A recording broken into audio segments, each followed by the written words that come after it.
You think the world makes you feel things. But what if you've had it backwards your entire life? What if nothing out there has any power except what you've given it? Stay for the meditation at the end. It'll show you how to take that power back. This review explores 5 connected insights about our inherent holiness, the untouchable part of us that exists beyond all the stories we tell ourselves about who we are. When we recognize this core innocence in ourselves, it transforms how we see everything. Other people stop looking like threats. Problems become workable. And we realize we've been carrying around a solution we never knew we had.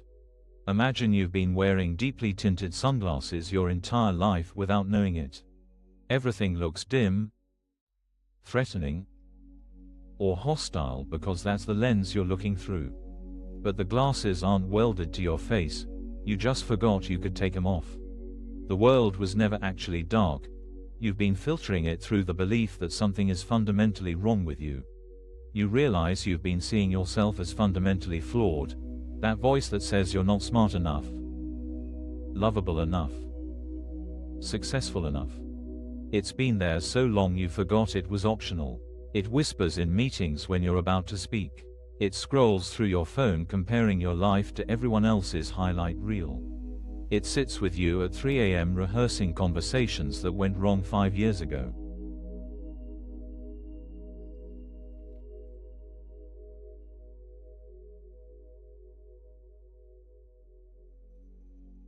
Sarah gets an email from her boss saying, "We need to talk tomorrow." Instantly, her stomach drops. She spends the night rehearsing defensive explanations, convinced she's about to be fired. The next day, her boss wants to discuss a promotion. The email was neutral, just 7 words, but Sarah's mind had written an entire catastrophic story because she was looking through the lens of, "I'm not good enough." What if she could recognize that the story wasn't the truth, and neither was the lens?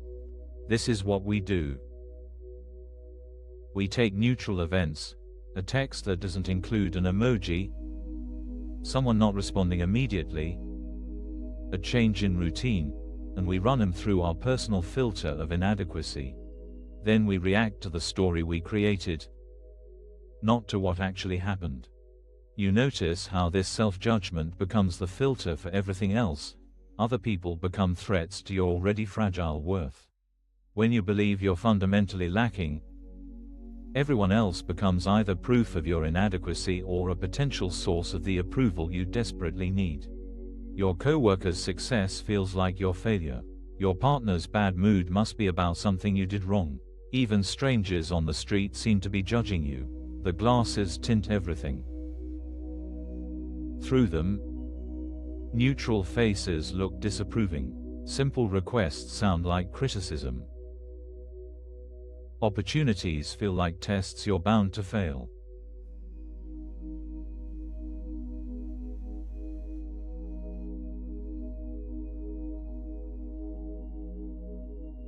A door opens. What if that harsh inner assessment was never accurate? What if something in you was always untouchable and whole? Here's the thing about those tinted glasses. They were never prescribed by an optometrist. You put them on yourself, probably when you were very young, because someone or something convinced you that you needed protection from a world that would hurt you. But the protection became the prison. Think about a small child before they learn shame. They dance without wondering if they look stupid. They sing off-key with total joy. They show you the drawings without disclaimers about how they're not really an artist. That natural wholeness didn't go anywhere. It just got buried under layers of learned self-criticism. What would Sarah's night have looked like if she could have read that email without the filter? "We need to talk tomorrow." Just information. Just scheduling. No story. No spiral. No lost sleep. The facts remained the same. But without the lens of inadequacy, there was no emotional hurricane.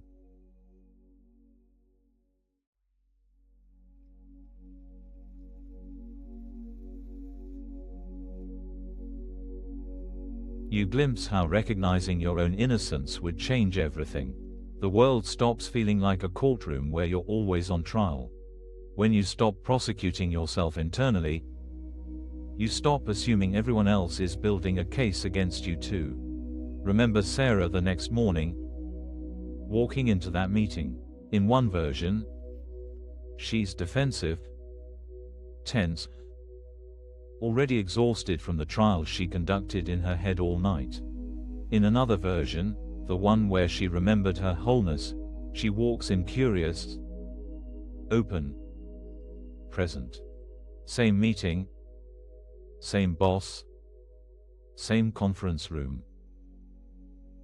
Completely different experience. The promotion was always coming, but in the first version, Sarah can barely hear it through the ringing in her ears.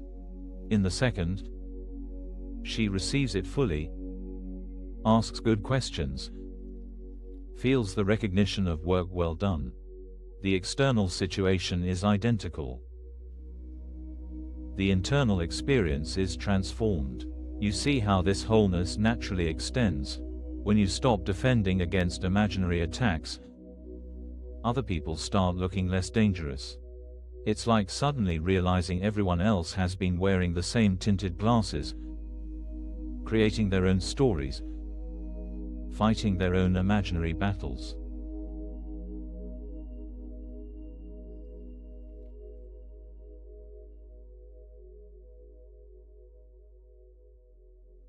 Relief settles in as you realize you can choose which lens to look through, the one that sees problems everywhere, or the one that sees workable situations.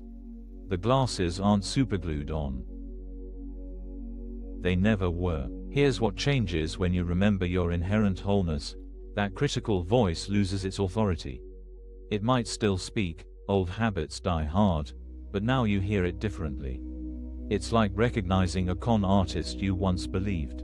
The voice says, "You're going to mess this up."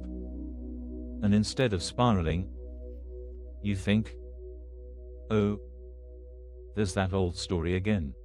Your relationships shift because you stop needing other people to constantly reassure you of your worth. You can actually hear what they're saying instead of filtering it through, "What does this mean about me?" You discover that most of the time, their bad mood is about their bad day, not your fundamental deficiency. The world becomes workable. Problems are just problems, not evidence of your inadequacy. You can look at what needs to be done without the extra layer of self-judgment that makes everything feel impossible. Imagine walking through your day tomorrow with this different lens. The morning email check without the dread. The meeting where you speak your actual thoughts instead of what you think will protect you from criticism. The evening conversation where you're present instead of defended. This isn't about positive thinking or pretending everything is fine. It's about recognizing that the harsh story you've been telling yourself was never required, never helpful, and most importantly, never true. You don't need to earn your wholeness or prove your worth. You can't actually damage the part of you that's real. When you remember this, even for a moment, the tinted glasses slip. The world gets brighter, not because anything outside changed, but because you stopped filtering it through a lie about who you are. Before we move into the meditation, if this is helping you, you're welcome to like the video and subscribe. It's a simple way to keep practicing together.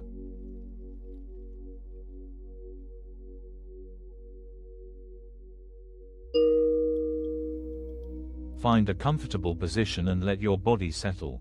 There's nothing to achieve here, nothing to fix. Just arriving. Take a natural breath.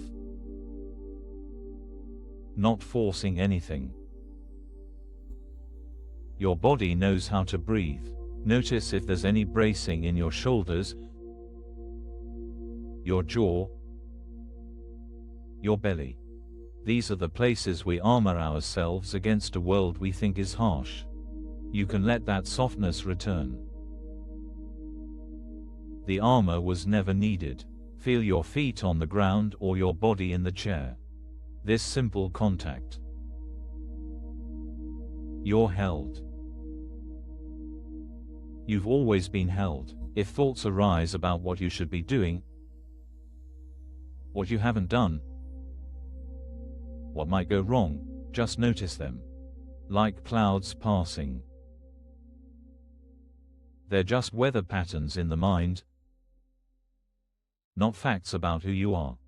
Place a hand on your heart if that feels right, or simply bring your attention there.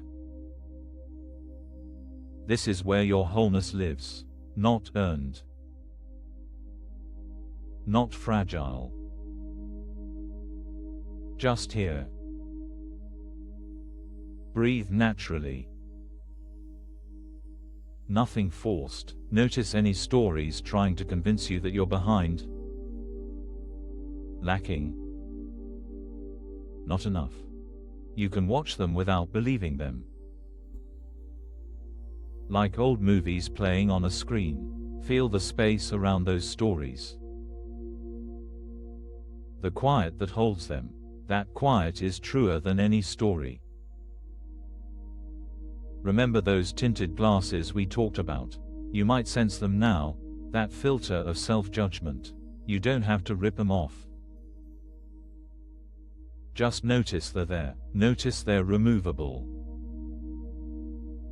Breathe into this moment where nothing is wrong with you, where there's nothing to defend against, where you can just be. Rest here. No agenda. No improvement needed. Your wholeness isn't something you achieve. It's something you remember. And even forgetting doesn't damage it. It just waits. Patient as breath. When you're ready, take a slightly deeper breath.